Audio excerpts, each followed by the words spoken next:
सिंधुदुर्गातल्या चिपी विमानतळावरून प्रजासत्ताक दिनी टेक ऑफ होणार आहे। नागरी उड्डाण मंत्रालयाचे सचिव प्रदीप सिंग खोरालांचा उद्घाटनाला हिरवा कंदील मिळालाय। चिपी विमानतळाचं 26 जानेवारीला उद्घाटन होणार आहे, अशी माहिती खासदार विनायक राऊत यांनी दिली आहे। विमानतळ विकासकाला आवश्यक सुविधा देण्याचे निर्देश सचिवांच्या वतीने देण्यात आले आहेत।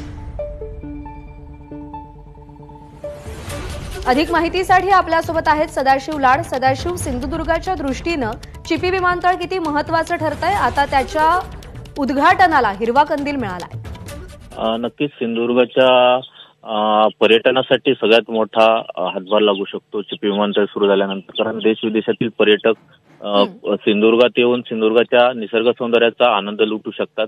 त्यामुळे येत्या 26 जानेवारीला चिपी विमानतळाचं अधिकृत तिथून विमान सेवा सुरू होणार असे जी माहिती आहे ती विनायक राऊत यांनी दिलेली आहे। त्यामुळे पर्यटनाला मोठी चालना सिंधुदुर्ग जिल्ह्यात मिळण्याची अपेक्षा या विमानतळाकडून होऊ शकते।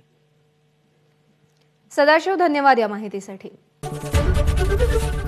एबीपी माझा, उघडा डोळे बघा नीट।